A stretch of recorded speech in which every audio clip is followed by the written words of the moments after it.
जवानों में आपसे मुखातिब हूं, अल्लाह को बूढ़े की तौबा भी पसंद है।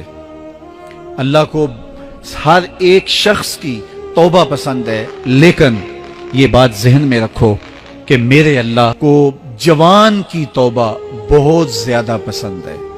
मेरे और आपके आका मौला ने फरमाया आना हबीबुल्लाह, मैं अल्लाह का हबीब हूं। कितना बड़ा एजाज है जो मेरे हुजूर का है।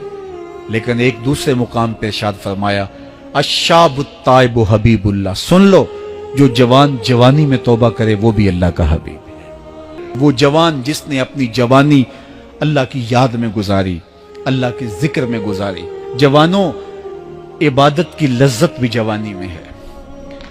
अगरचे जवानी मस्तानी होती है, जरा इस मस्तानी जवानी को तहज्जुद के मुसल्ले पे लाके देखो, क्या मस्ती चढ़ती है सजदों के अंदर, क्या लुत्फ है कयाम के अंदर, क्या सुकून है रुकू के अंदर।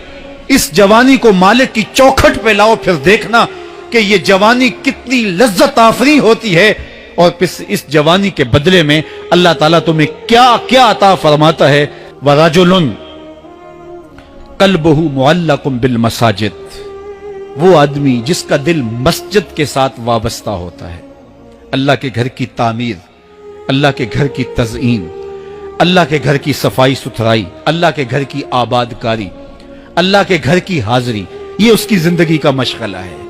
मस्जिद के साथ वाबस्ता है, उसको जुनून है अल्लाह का घर खूबसूरत हो, उसको जुनून है अल्लाह के घर में रौनक हो, उसको जुनून है कि अल्लाह के घर में सफाई सुथराई हो, पाकीज़गी हो, लोगों का आना हो और लोगों का मस्जिद से रब्त हो और मस्जिद की हिफाजत उसने अपने जुम्मे ली हुई है। मस्जिद के काम वो गुलामों की तरह करता है।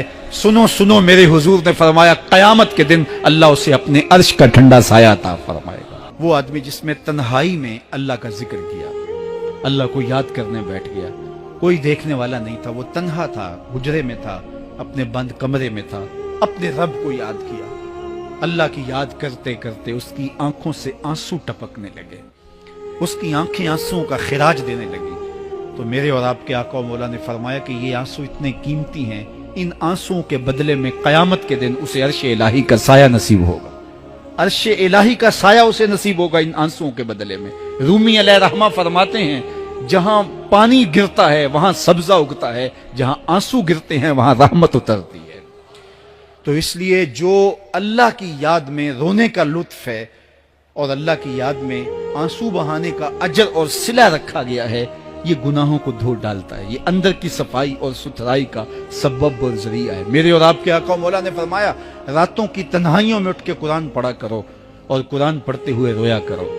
फिर फरमाया फ़इल्लम तबकू फतबाकू, अगर रोना ना आए तो रोने की कोशिश किया करो। हजरत दाता गंज बख्श अली हजवेरी से एक मुरीद ने कहा हजरत अगर रोने की कोशिश करें फिर भी रोना ना आए, फरमाया फिर अपने मुकद्दर पे रोया करो। तुम इतने संग दिल हो गए हो कि तुम्हारी आंखें आंसुओं का खिराज नहीं देती। जो रोना नहीं जानता वो अल्लाह की रहमतों को और अल्लाह की करम नवाजियों को कैसे समेट पाएगा। बच्चा रोता है तो मां दूध देती है। जब बंदा अल्लाह की हुजूर इल्हाओ जारी करता है, इज्ज करता है, इनकिसारी करता है, तो अल्लाह की रहमतों को जोश आता है और अल्लाह ताला की रहमतें उस पर बरसती हैं।